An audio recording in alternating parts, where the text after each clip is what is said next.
Era el día 1 de septiembre de 1939.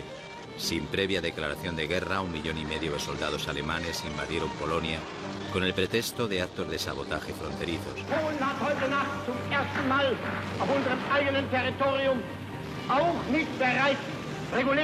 Así lo afirmó Hitler. Era una burda mentira. Esos actos los habían cometido en realidad tropas de las SS con uniformes polacos. La Rusia de Stalin no intervino porque previamente había pactado con Alemania el reparto de Polonia y la ocupación de Finlandia. Francia e Inglaterra, aliados de Polonia, no tendrán otra salida que declarar la guerra a Hitler. España se declaró país neutral y lanzó al mundo un mensaje de paz en el que recordaba la guerra civil. No existía tal deseo de paz, pues en secreto se preparaba un plan de rearme a 10 años, contando con el apoyo alemán e italiano.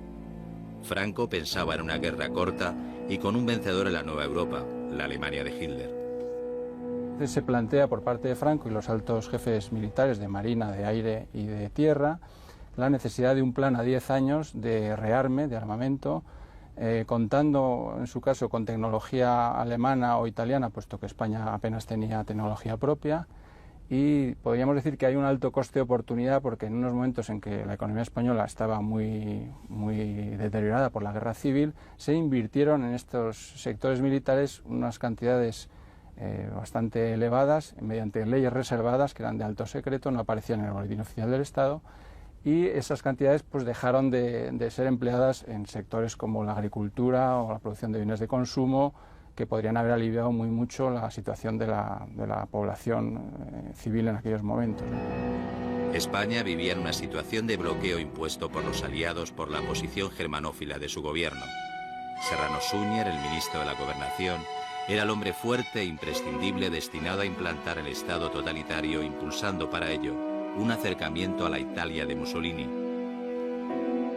Es decir, España está suficientemente cogida por los aliados y está cogida a partir del año 40. España le reducen el petróleo para que quede su economía como una economía de subsistencia. Le hacen también un estudio de las necesidades, por ejemplo, alimenticias. España va a recibir lo indispensable para que la población no se muera de hambre, pero lo indispensable, porque ellos sabían perfectamente que España iba a colaborar con Alemania y no se le podía mantener el grifo abierto porque ese grifo acabaría llegando a Berlín. Entonces, a España se le deja en una situación de mínimos. España abandonará a mediados de 1940 la neutralidad por la capitulación de Francia y la invasión de países neutrales como Holanda. Hitler dominaba toda la Europa occidental excepto Inglaterra. Con la Wehrmacht, el ejército alemán en la frontera, pasamos a una situación de preguerra, la no beligerancia. El país estaba invadido por agentes alemanes, especialmente en puntos estratégicos como Gibraltar. Son conocidas no una, sino varias propiedades situadas en la zona, desde todo lo que es el arco de la bahía, donde se ubicaban puestos de observación, una importante estación de transmisión de mensajes, de las cuales los alemanes tenían bajo observación permanente no solamente los movimientos de los alrededores de la colonia, del puerto, de la base, sino también todo lo que podía surcar las aguas del estrecho y, por supuesto, todos los movimientos navales que pudieran sucederse con la bahía como marco. En septiembre de 1940, Japón, Alemania e Italia firmaron el Pacto Tripartito. Se formó así una alianza militar que conoceremos como el Eje. Franco no lo firmará. Su prioridad pasaba por conseguir su propio imperio africano, emulando así a Mussolini. Ese era su precio para entrar en este pacto para la guerra. Franco se da cuenta que están un poco jugando con él, que Hitler simplemente aspira a darle Gibraltar, pero que todas sus reivindicaciones africanas iban a quedar en una nebulosa a la espera del tratado final de paz con Francia. ¿Por qué se produce esta reacción por parte de Hitler? Porque Hitler tiene miedo de que esas zonas que no están en su poder, están en teoría bajo la Francia de Vichy, al tener conocimiento de que van a ser traspasadas a España, se rebelen y se subleven, digamos, hacia el bando de Gaulle y de Churchill, es decir, se hagan pro-británicos, creando una situación de guerra en el norte de África, unos enclaves ingleses en Marruecos o Argelia que no le convenían en absoluto.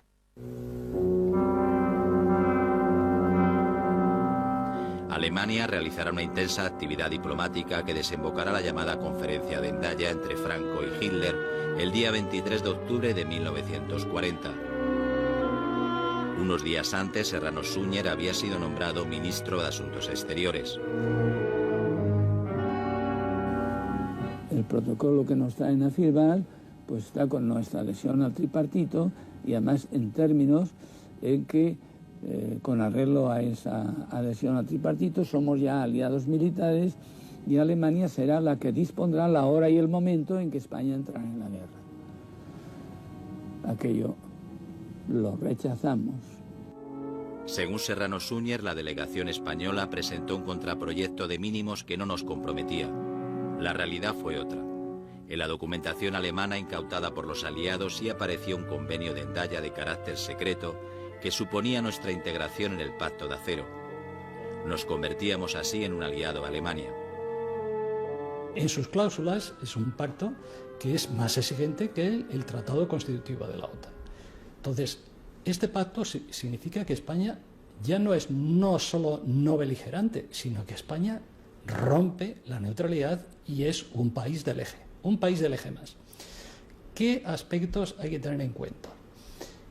Queda abierta la participación de España en la guerra con la firma del pacto tripartito. España no firma el pacto tripartito, que lo han firmado Japón, Alemania e Italia. Entonces, ¿qué es lo que se dice en Hendaya? Usted, mientras tanto, cuando nosotros le digamos, usted firmará el pacto tripartito. Y mientras tanto, usted se hace un país del eje. Serrano Suñer defendió la neutralidad amistosa y rechazó en sus últimos días el apelativo que se ganó de ministro del eje. Mantuvo hasta 9 encuentros con Hitler, como él mismo reconoció. Llegó incluso a dirigirse al pueblo alemán. España falangista de Franco trae al Führer del pueblo alemán su cariño y su amistad y su lealtad de ayer, de hoy y de siempre. Nada más terminar la guerra civil, la España franquista fortificó la zona próxima a Gibraltar y elaboró los primeros planes de invasión previos a la llamada Operación Félix alemana de conquista del Peñón. Los ingleses, por su parte, temiendo el cierre de Gibraltar, elaboraron un plan preventivo para hacerse con el control de la isla de Gran Canaria. El gobierno y el gabinete de guerra de Londres va a poner ya, tan temprano como mayo-junio del 40, va a poner sobre el papel un proyecto de ocupación preventiva de una de las islas, les bastaba con una, y era Gran Canaria por las condiciones del territorio y del aeropuerto de Gando. Y desde ahí poder aniquilar o contrarrestar, más que aniquilar, la capacidad de destrucción de la navegación de superficie británica por parte de los alemanes, sobre todo si lograban, repito, cerrar el estrecho. ¿Qué ocurre? Que ni la Operación Félix de los alemanes, y por ende aquella que por parte de los británicos pretende desde Canarias neutralizar a los alemanes en el Atlántico, van a tener lugar. El ataque a Gibraltar no llegó a producirse por las derrotas italianas en Suez y Grecia, sin olvidar la destrucción de la flota italiana en Tarento. En el encuentro con Mussolini celebrado en Bordighera, Franco volvió a plantear su reivindicación de Gibraltar, aun sabiendo que Italia era ya un país derrotado.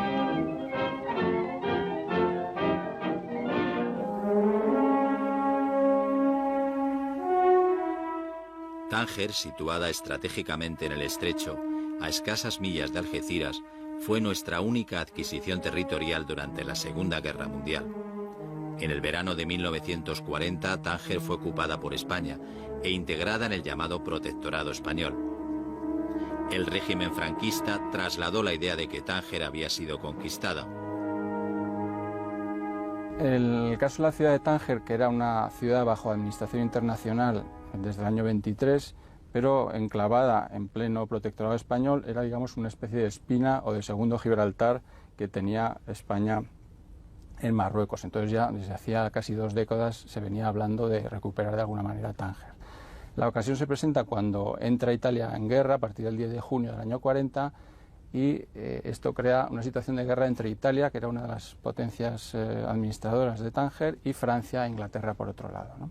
Entonces España va a aprovechar, esto es curioso porque unos días antes llegan a un acuerdo diplomático con París y con Londres para ocupar Tánger a manera pacificadora, de manera temporal, pero se presenta a la opinión pública española, a la prensa mundial, como un acto unilateral español de, digamos, el primer paso en la creación de un gran imperio en el norte de África, ¿no?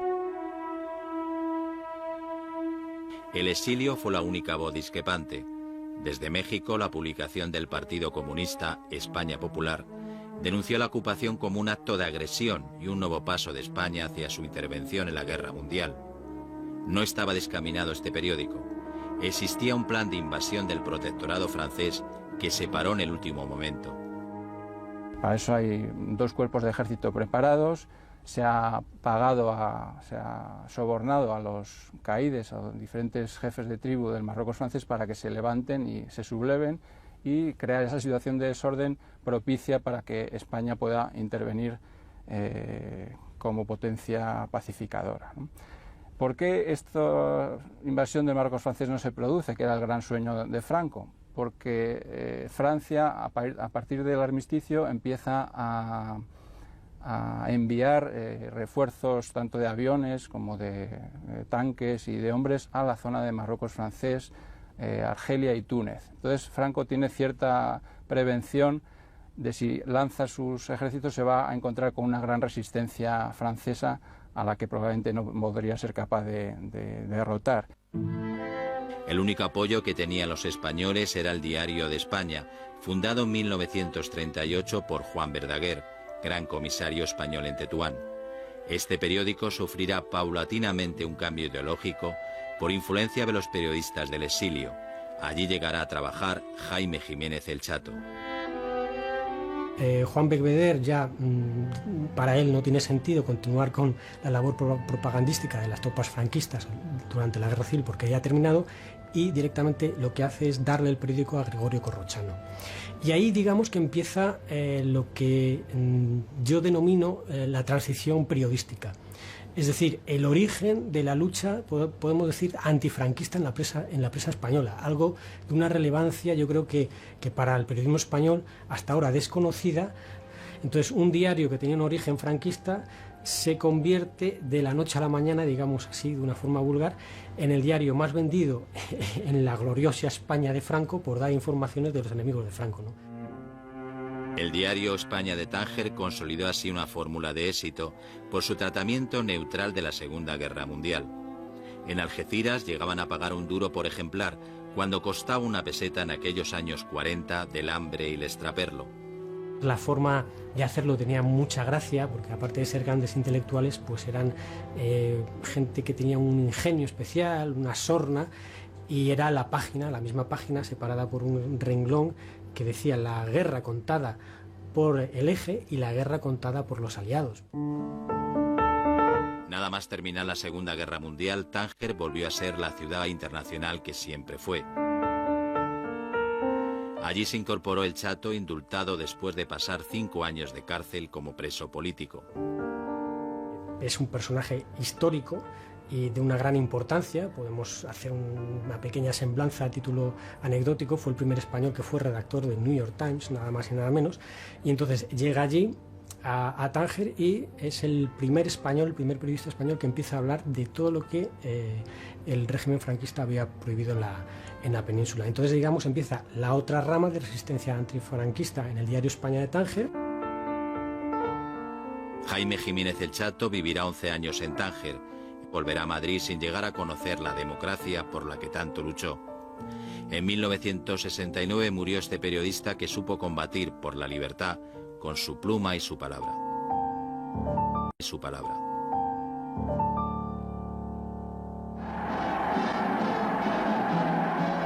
Hamburg, den 14. Februar 1939, führe mit seiner Anwesenheit die Taufe des mächtigsten Staates, das Schlachtschiff Bismarck. El Bismarck era una máquina letal destinada a romper en el Atlántico las vías de comunicación de Inglaterra.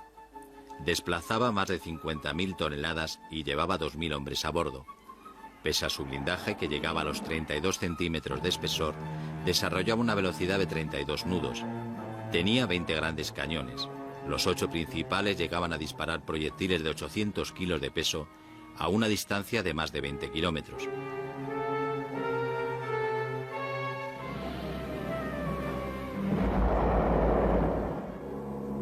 El día 27 de mayo de 1941 fue hundido por la flota británica después de una semana de caza y acoso. El Hood fue la única víctima del acorazado alemán. Un barco español, el crucero Canarias, protagonizó una secreta misión de rescate de los supervivientes del Bismarck. Yo era muy pequeño, tenía 6 o 7 años, y vi desde el arsenal de Ferrol la salida del Canarias y los destructores. Eso lo he visto yo a las 11 de la mañana del día 27 de mayo del año 41. Las 2 personas que conocían en Ferrol exactamente dónde iba el Canarias eran el jefe de Estado Mayor de la flota y mi padre, que era el comandante. Y lo que se decía en Ferrol es que el barco iba a posicionarse en medio del Atlántico para dar caza al tráfico mercante británico, y antes de que se declarase la guerra, situarse allí, y una vez situado el barco, prácticamente se decía que se iba a entrar en guerra. El Canarias partió del Ferrol el día 27 de mayo con la autorización del gobierno inglés. Tardó 2 días en llegar. Un crucero inglés había adelantado al Canarias. Solo pudo salvar unos 80 supervivientes. Un crucero, que si mal no recuerdo fue el Dorsetshire, se acercó donde estaban la masa más importante de náufragos y empezó a recogerlos con redes y con escalas de gato, etc.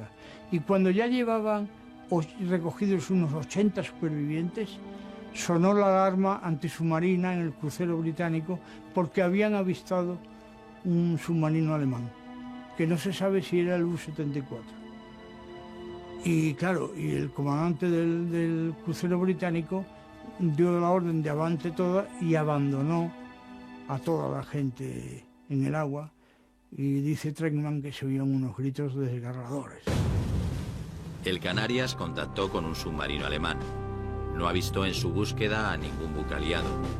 Allí se encontró con un barco meteorológico alemán y un submarino alemán, el U-74. Se intercambiaron señales de reconocimiento.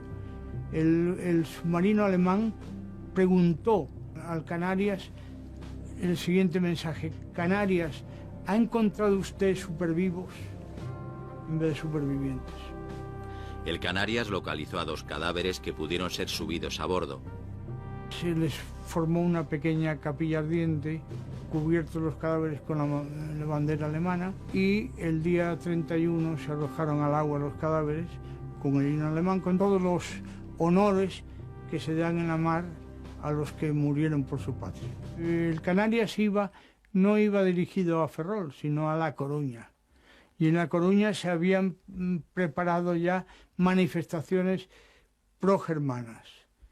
El gobierno español, Franco, consideró que no era conveniente de que hubiese una manifestación pro-alemana en esos momentos, y se dio orden al Canarias de arrojar los cadáveres al agua.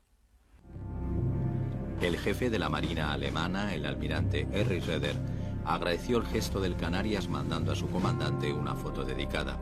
Raeder había asumido desde un principio su plena responsabilidad en el hundimiento del Bismarck.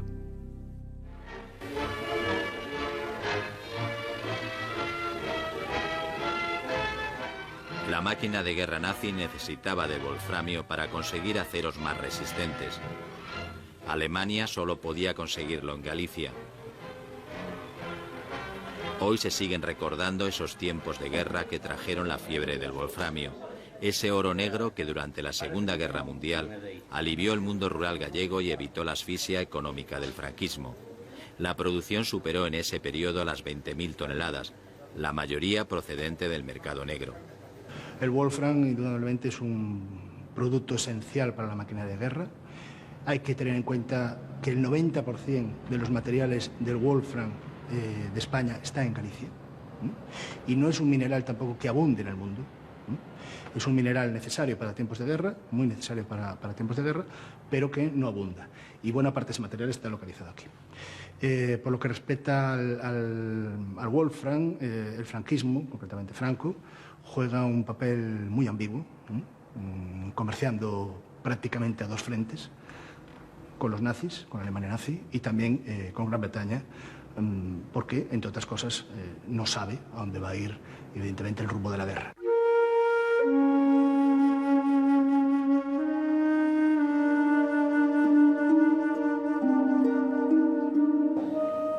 Hervigio vuelve a la mina de wolframio situada en Casallo, Orense. Estaba controlada por los alemanes. Las galerías están excavadas en roca. No había descanso. Los mineros trabajaban en condiciones penosas, sin apenas luz ni ventilación, en turnos de 8 horas. Se llegó a una sobreexplotación. Aquí redimieron sus penas 600 presos republicanos, la mayoría procedentes de Badajoz. Yo entré a los 13 años y medio. Entré en una casa de máquinas, luego me pasaron a la casa de dirección. La casa de dirección era donde estaban los jefes, todos, y donde tenían las reuniones los alemanes cuando venían.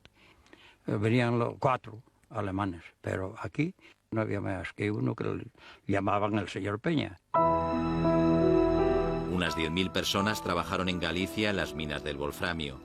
Otras 20.000 lo hacían clandestinamente, alimentando un lucrativo extraperlo. En 1943 el wolframio se pagaba 400 pesetas el kilo en el mercado negro. Un minero ganaba 8 pesetas al día. En Casallo el wolframio refinado tenía un destino, Alemania. El resto se tiraba al mar para que no llegara a Inglaterra. Había más de 2.000 personas por ahí, por las montañas todas. Venían, se acercaban hasta aquí, cerca de la mina, la Guardia Civil le tenía miedo, venían armados con pistolas, hacían piroteos por ahí arriba, y en fin, pero nada. Al fin y al cabo, en fin. Lo que hacían buena la Guardia Civil, que cada uno que pillaban ahí con Wolfram salía morado por todos lados de palos y de... Aquello fue lo que los alemanes hicieron mal, la autorización que le dieron a la Guardia Civil. Eso fue un poco lamentable. Lamentable. El cocaína, ya digo, salía a gritos, se sentían gritos por todos los lados y esas cosas. Eso fue lo que hicieron los alemanes, muy mal. De lo contrario, el otro fue totalmente todo correcto. Con el final de la Guerra Mundial llegó la crisis del wolframio. Muchas explotaciones fueron abandonadas. Fue el final de aquella fiebre de wolframio. Al mismo momento que se perdió la guerra, vinieron aquí porque no había teléfono ni nada, ni se podía mandar en telegrama ni cosa ninguna, vinieron aquí en persona y al momento mismo que llegó la persona ya se quemó la casa de máquinas y los asuntos que eran, es decir, lo que había de importancia lo quemaron todo.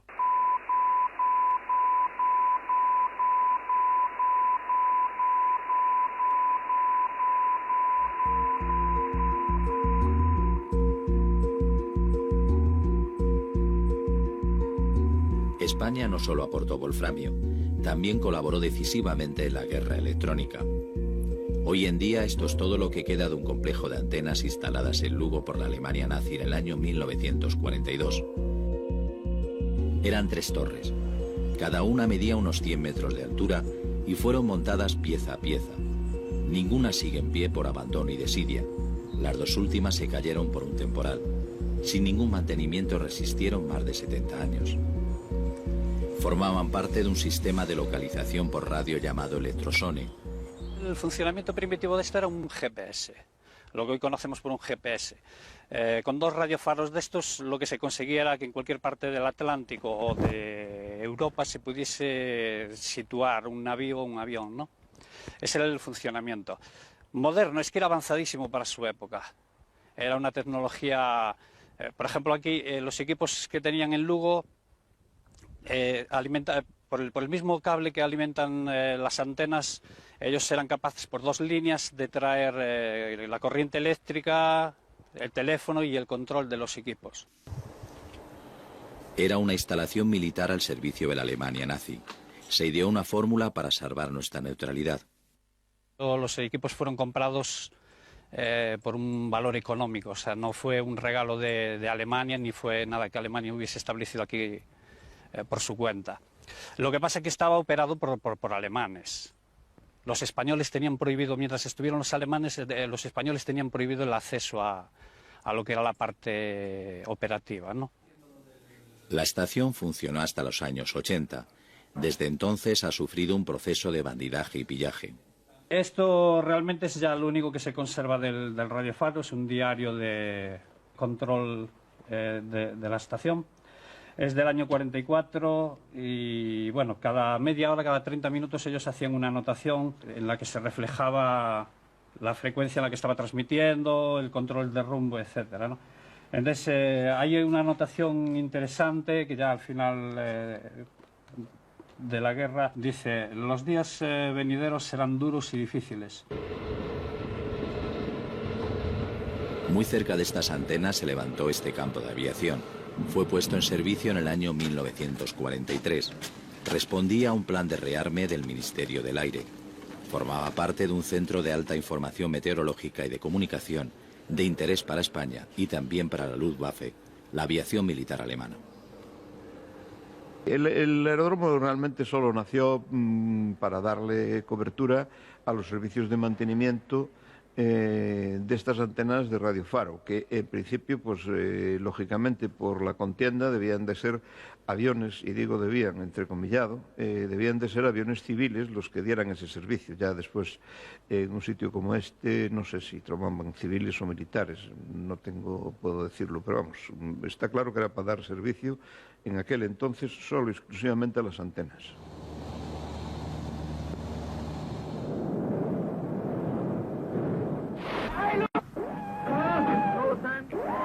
Galicia era un paso estratégico de los submarinos en sus incursiones por el Atlántico.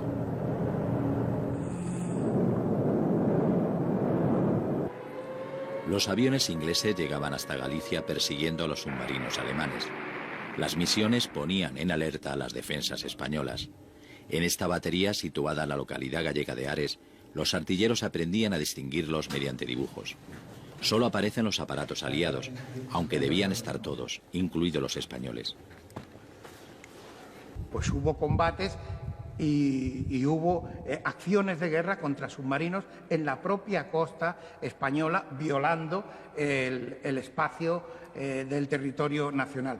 Lo mismo ocurría con los aviones alemanes, que acudían en defensa de los submarinos y a combatir con los aviones de la RAF, como ocurrió en algún combate del que tenemos constancia en la zona de Cedeira, en que cayeron los 2 aviones, tanto el de la RAF como el avión alemán. En Galicia hubo así combates aéreos directos, sobre todo en zonas tan estratégicas como la ría del Ferrol con su base naval. Sí, se comenta que en alguna ocasión, concretamente algunos aviones de la RAF, que se metieron no ya dentro del espacio aéreo, sino dentro de la ría de Ferrol buscando a los submarinos, de que esa batería precisamente de Montefaro hiciese fuego intimidatorio. En mi opinión, sin intención de tirar a dar, porque hubiese sido un conflicto internacional serio, pero la realidad es que causaron efecto y los aviones desaparecieron. Nuestras aguas fueron improvisadas bases de aprovisionamiento de los submarinos alemanes en la llamada Guerra del Atlántico. Estas operaciones, que violaban la neutralidad española, se realizaban mediante mercantes alemanes refugiados en nuestros puertos. Y al igual que en Cádiz y en Las Palmas, en Vigo y en Ferrol había buques que estaban refugiados desde el principio de la Segunda Guerra Mundial, que eran buques de la Marina Mercante, y por lo tanto oficialmente estaban simplemente refugiados. Es decir, que era una operación totalmente encubierta. Otro tema era la reparación de submarinos que se hizo en arsenales de la Armada Española, en Ferrol, y en astilleros en Santander.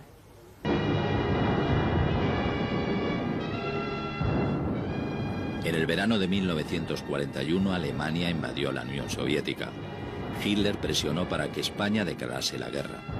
Franco se negó. El gobierno español adoptó una fórmula de compromiso que salvara nuestra neutralidad. Aprobó la formación de una unidad de voluntarios que combatiesen con uniforme alemán. Así surgió la llamada División Azul, que estaría mandada por oficiales profesionales. Serrano Suñer planteó la beligerancia moral y afianzó su liderazgo político. Rusia es culpable. Culpable de nuestra guerra civil. Culpable de la muerte de José Antonio, nuestro fundador, y de la muerte de tantos camaradas y tantos soldados caídos en aquella guerra por la agresión del comunismo. El exterminio de Rusia es exigencia de la historia y del porvenir de Europa. Por devolver la misma visita que ellos hicieron los rusos a España, que no le venía ni a cuento de qué, y los mandaron y vinieron aquí. Las brigadas internacionales. Yo era del Frente Juventudes y ahí pues eso, éramos germanófilos. Yo con 15 años no pensé que me podían matar ni me podían hacer nada. Puede que fuera la inconsciencia.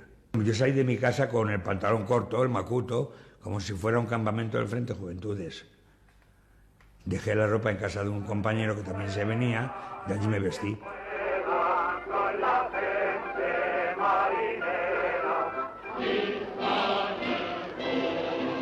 Los divisionarios se convirtieron en soldados alemanes al jurar fidelidad a Hitler.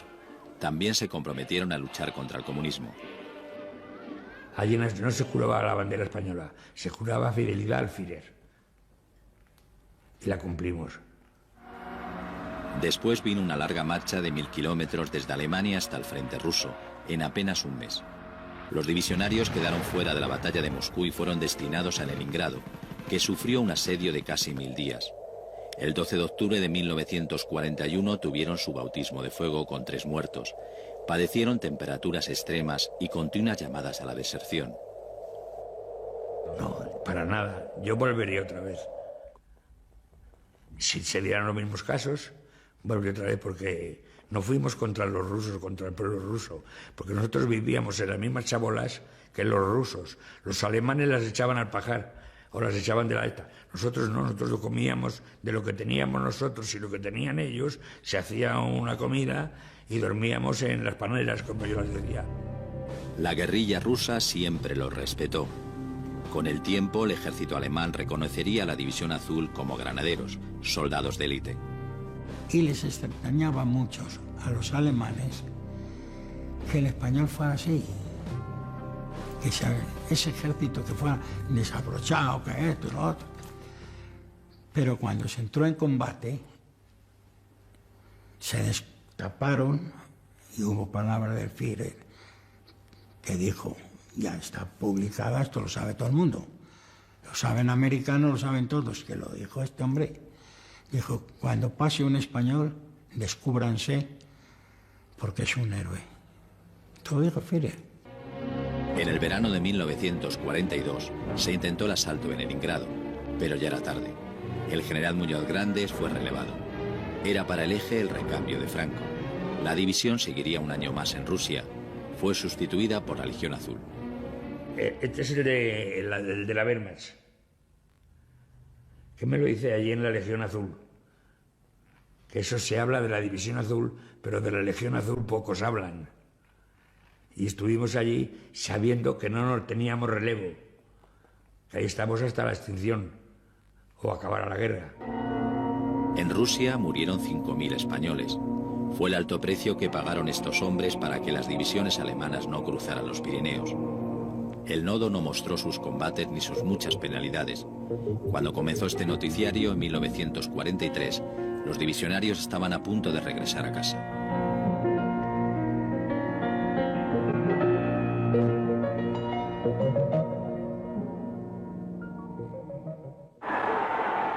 Estas imágenes de los cadáveres del duque y de su amante Clara Petacci fueron vetadas en España en aquel año de 1945. Fue una de las manipulaciones del nodo, un noticiario al servicio de la causa del Eje.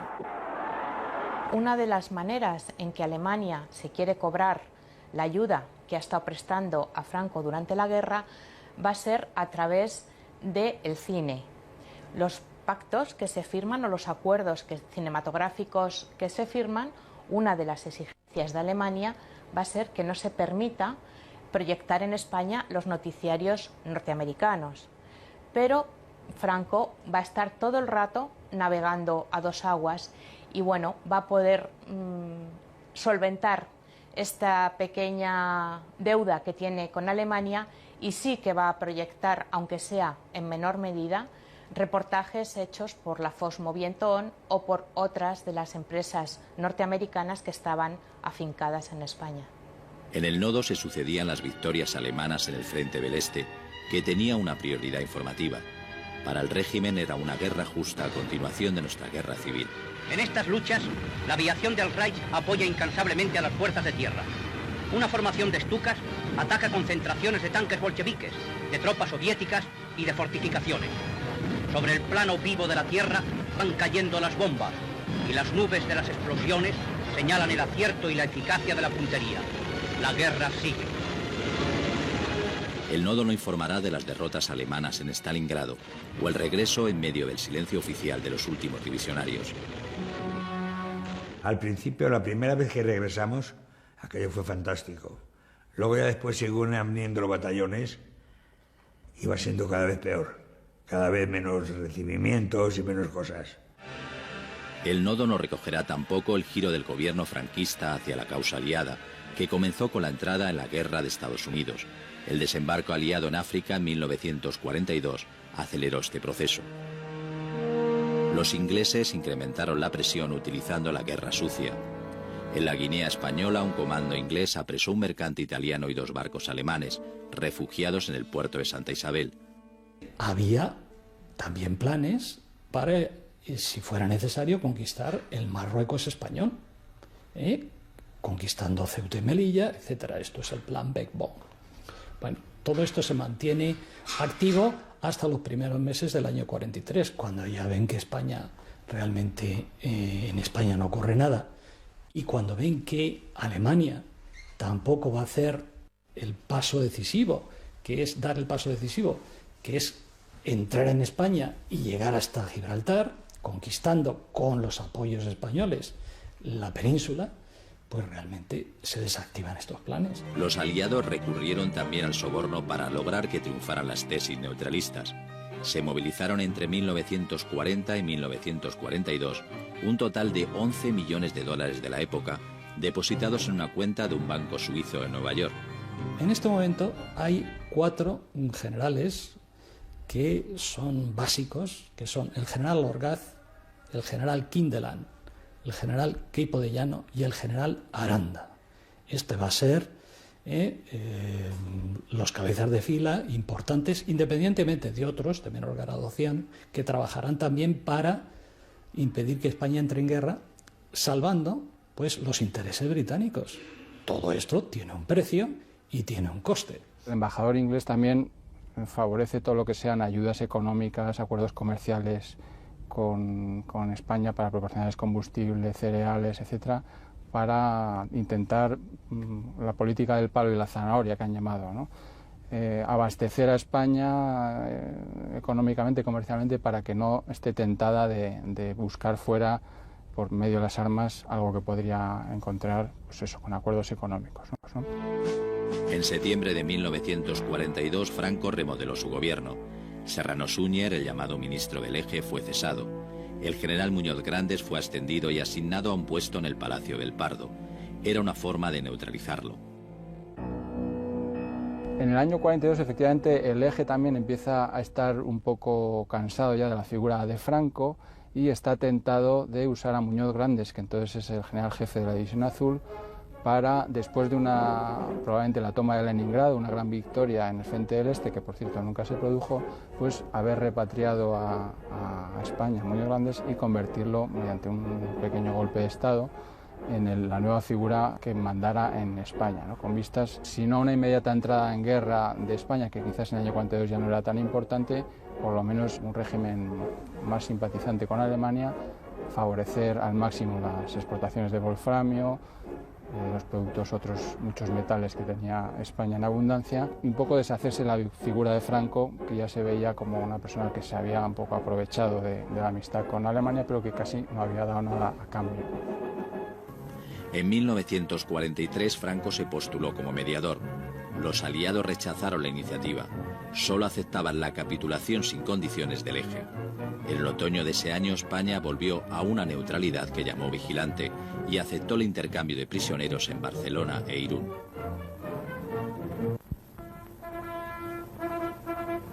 El nodo mostrará también una guerra cada vez más próxima y cruel. Será desde las operaciones en Italia y sobre todo después del desembarco aliado en Normandía. Era una forma de reforzar la neutralidad.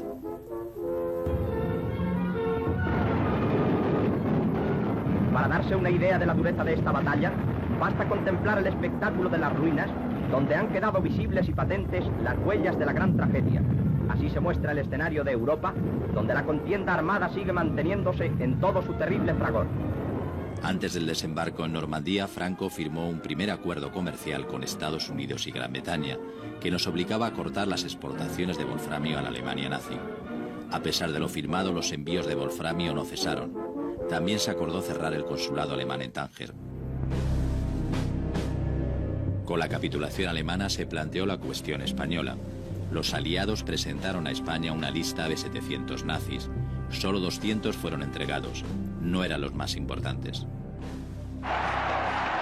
Franco organizó en Madrid una manifestación de apoyo a su persona, 3 días antes de que se votaran las sanciones de la ONU contra España por su papel como aliado del Eje. En el gobierno de 1945 los falangistas quedaron definitivamente relegados y Estados Unidos planeaba cambiar a Franco. Crecía el temor a una invasión.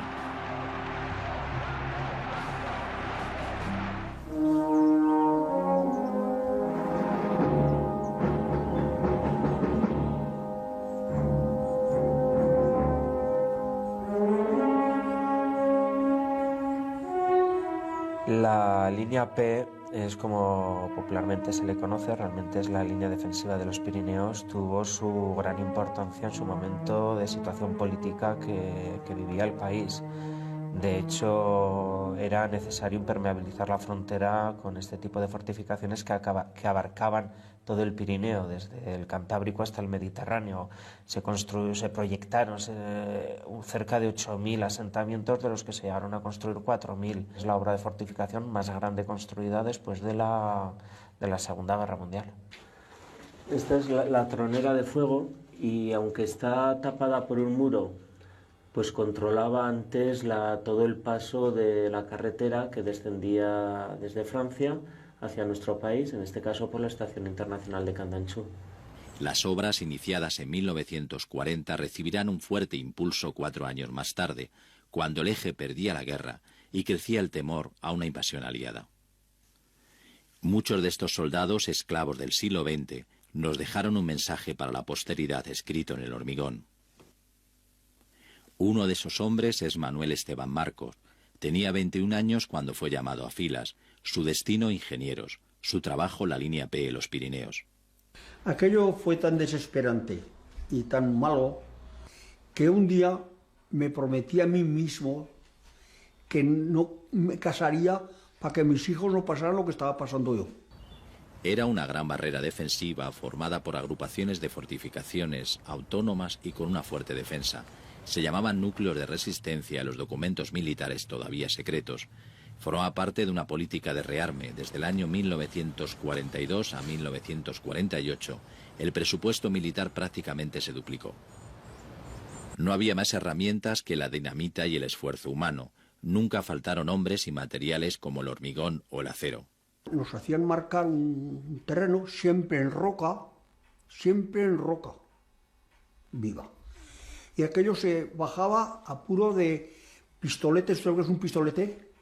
Y mazas, que ellos llamaban almaderas, pero nosotros llamamos mayos. Pim, pam, pim, pam, pim, pam. Uno saltado y dándole vuelta porque si no el agujero no hubiera bajado. Pim, pam, pim, pam, pam. Y el otro pegando. Cuando se cansaba el uno, se relevaban y el otro, y bajaban. Los costes eran muy elevados. Un puesto para una ametralladora salía por una fortuna en el año 1944. unas 9.600 pesetas. Un soldado cobraba un poco más de una peseta. En 1946, y cuando Francia cerró sus fronteras con España, la Estación Internacional de Canfranc se convirtió no solo en un fortín, sino en un inmenso cuartel. Nada de tarima, tablas, que no es igual. Las tendieron allí encima de los raíles y con colchonetas para todo dormir allí. Y cuando venía el invierno, nos teníamos que juntar 3 o 4 para poder resistir el frío. Se pensó en dinamitar el túnel de Somport si llegaba esa temida invasión. Como último recurso existió otro medio disuasorio. Donde están las máquinas, donde están los hangares de las máquinas de ferrocarril, el ejército español trajo un cañón y lo emplazaron a la boca del túnel. En 1946 la ONU investigó si estas fortificaciones eran una amenaza, tal como habían denunciado Polonia y México. En los años 50 las obras se paralizaron, sobre todo desde la llegada de Eisenhower a Madrid en 1959. La Guerra Fría había salvado a Franco.